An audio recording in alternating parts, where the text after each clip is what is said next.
game. Tell me about Destiny. I want to hear about all the shit you're getting into. So we have a friend who went camping for like 2 weeks straight out in like the Canadian wilderness, where like he was actually could have like died by bears.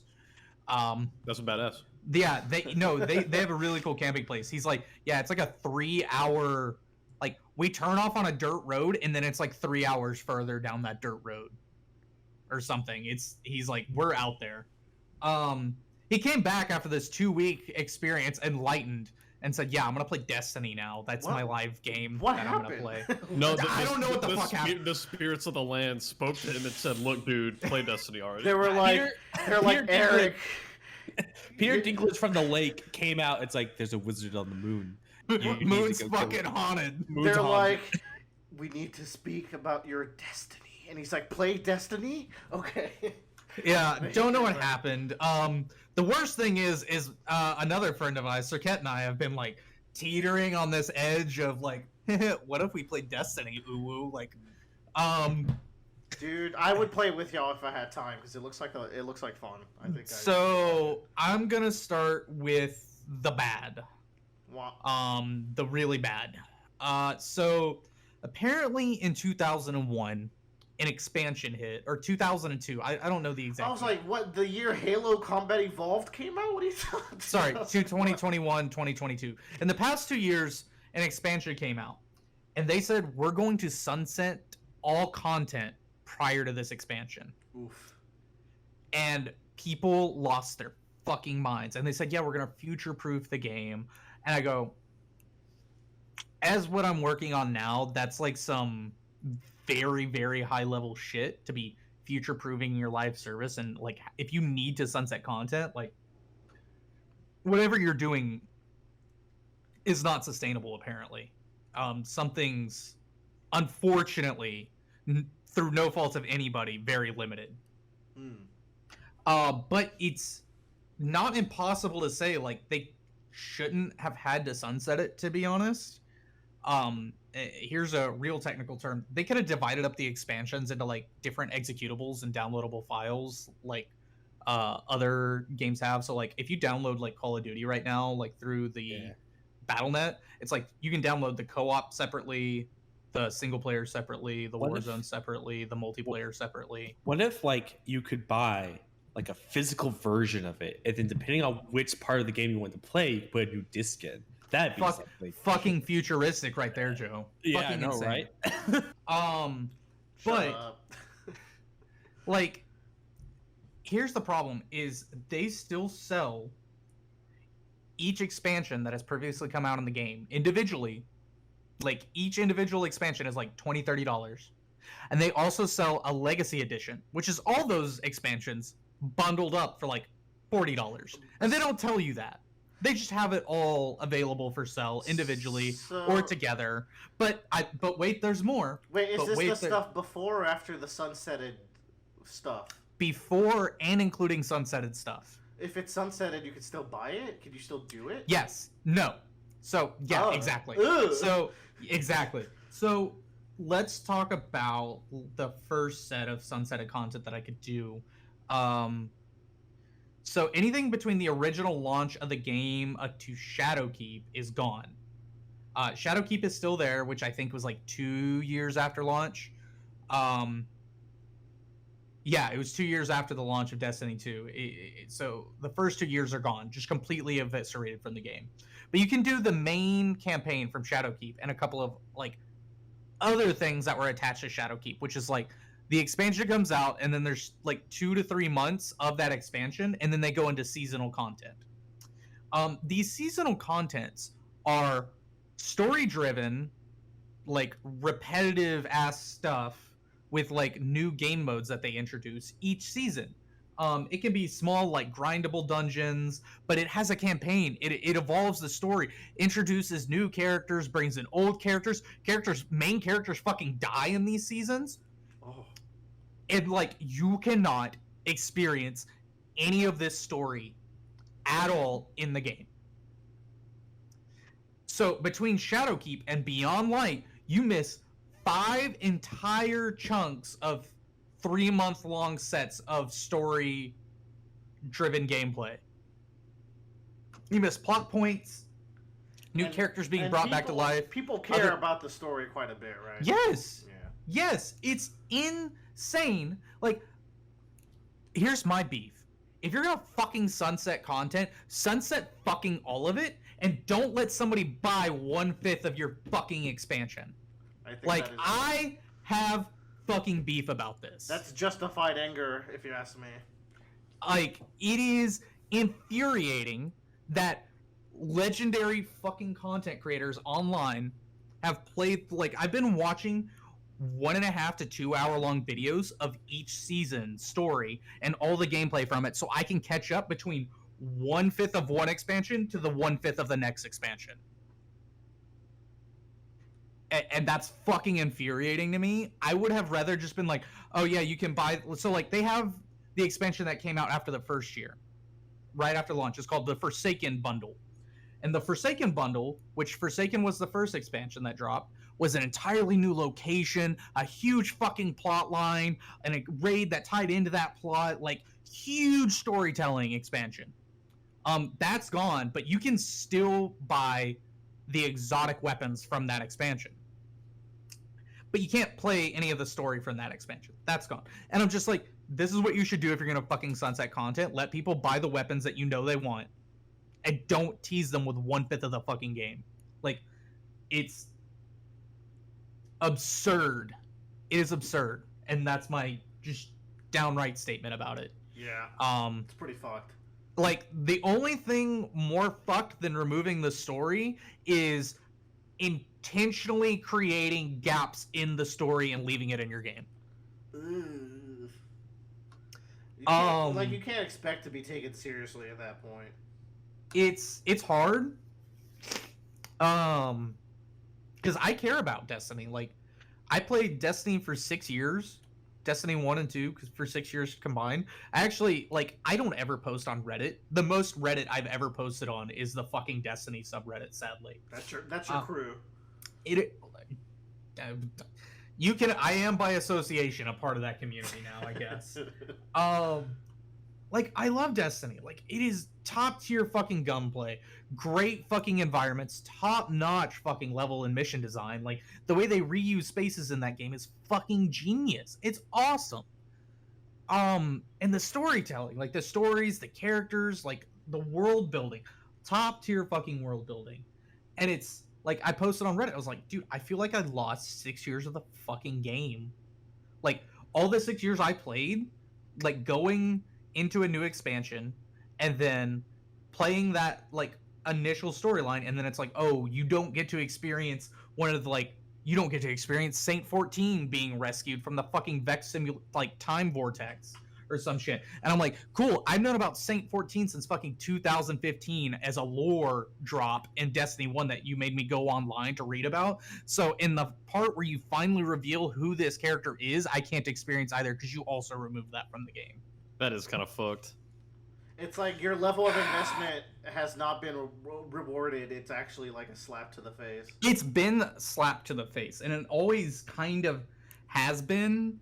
Like, they so like something they did for like people going from Destiny 1 to Destiny 2, they gave like a bunch of cool cosmetics like for the game, you know, and they're like, oh, here's your really cool cosmetics, like you can that say you came from Destiny 1, like you're an old school person. But Destiny 2 only launched on console and then PC a little while later, and cross save was not possible between the two. So when I went from Xbox to PC to play on a superior experience, graphically, engine wise, everything, I could not bring all that cool content that said I was a fucking legend from Destiny 1. And then they implemented cross save. However, if you want to, it's going to work how cross save does work, where it overrides one or the other. But it's like these staggering things make it so that if anyone has this content, they have been playing on Xbox and didn't want to play on like PC or anything ever. And it's just, it sucks. It's unfortunate. It's very unfortunate that This is the way the game is now. Also, their pricing model is more ludicrous than I mentioned. So there's in-game content, there is the raids, and then there's dungeons, which dungeons are fucking amazing. This game has the best dungeons I've ever experienced. Damn.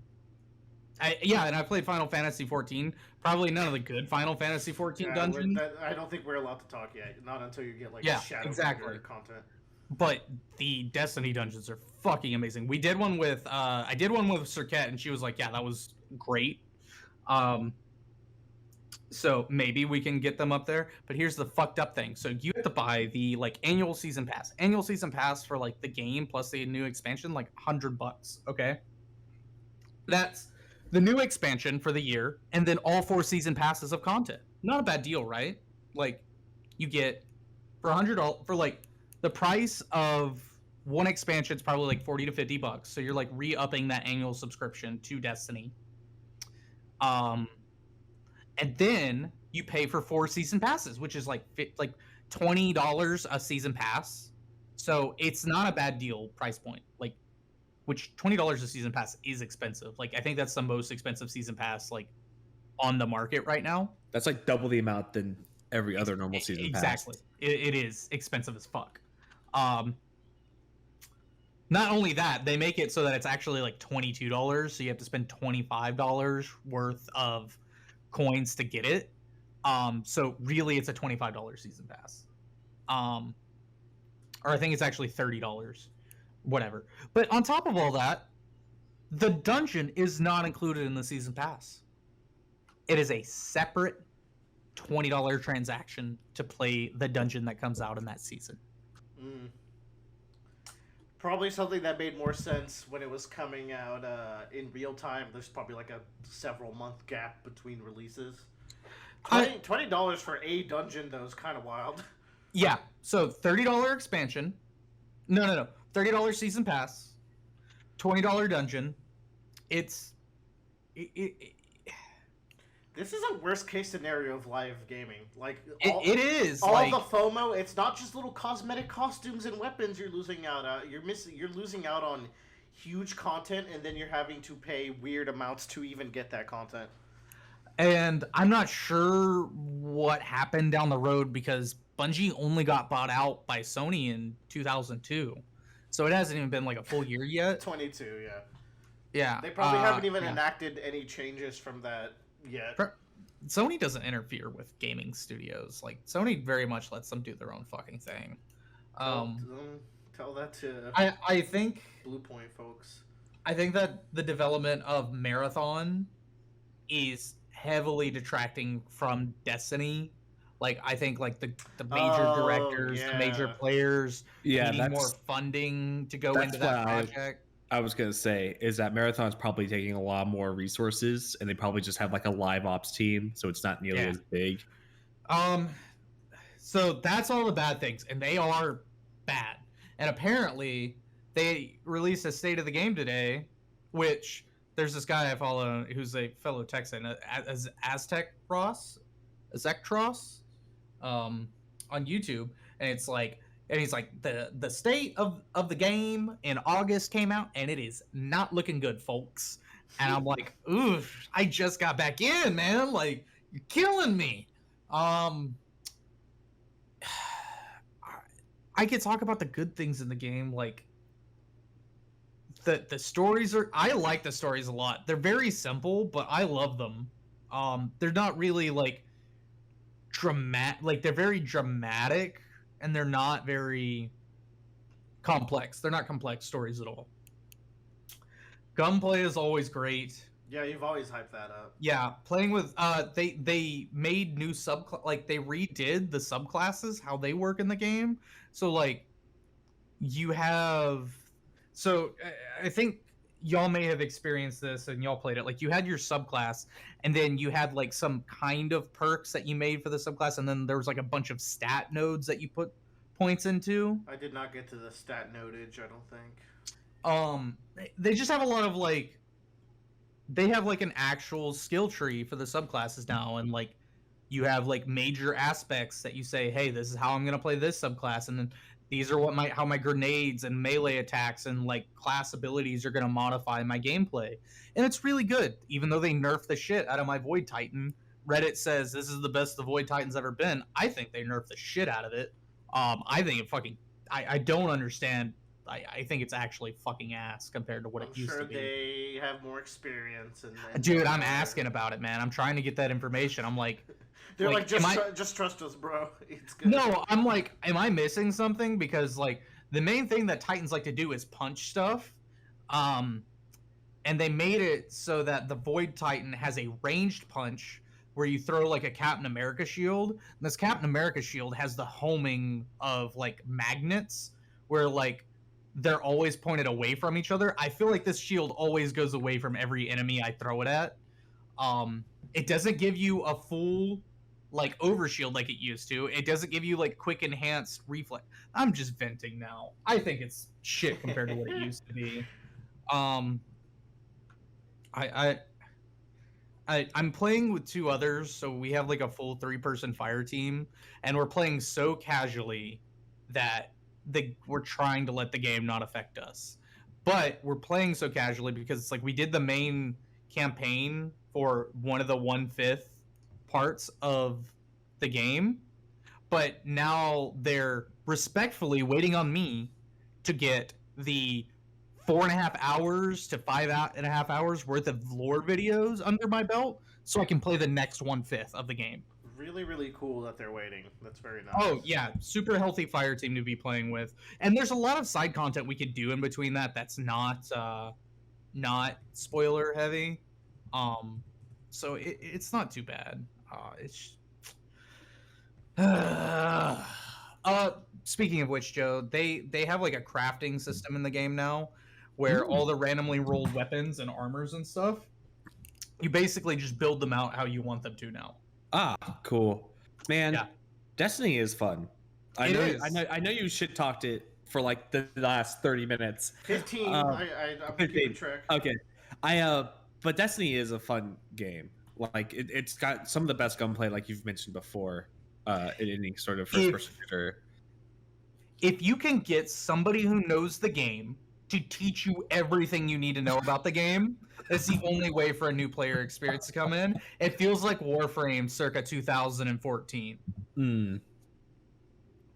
That's a interesting analogy, but I get it. Yeah, I will say, I think the one thing about the sunsetting content, and I kind of agree with you, is that like one of the things about MMOs and live service games like this is that if there's so much content, you have to go through a lot of it before you can get to the point where your friends are playing stuff.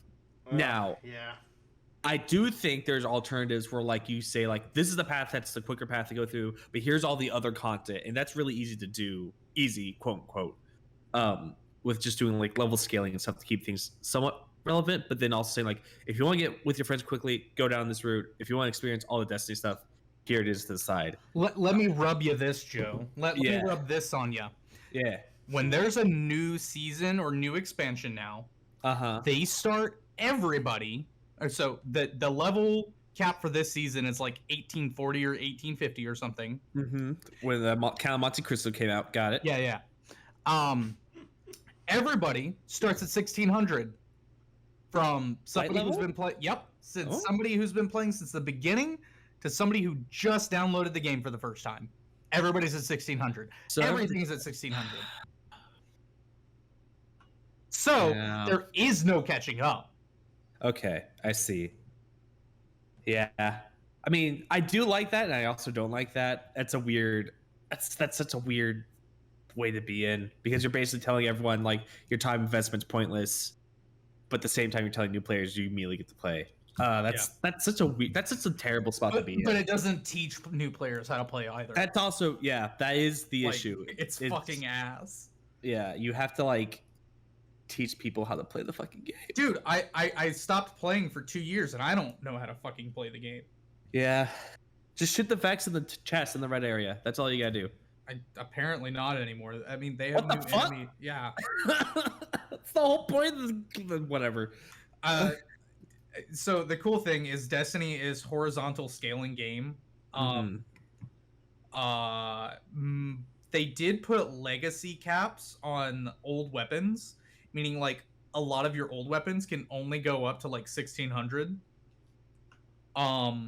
Like that's as high as they can go, and only the new ones can go up to like 1850. So I have like a vault of weapons that can only go up to 1600, which really sucks. So yeah, not only are they sunsetting like story content, they're also sunsetting weapons that you can use in each season.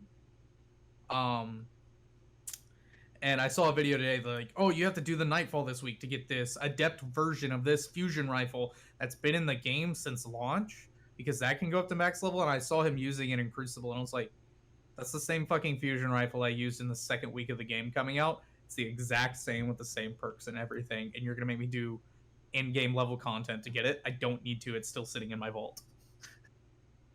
Yeah. Anyways, live ops service evil. Don't play it. Good game. Let's talk about movies.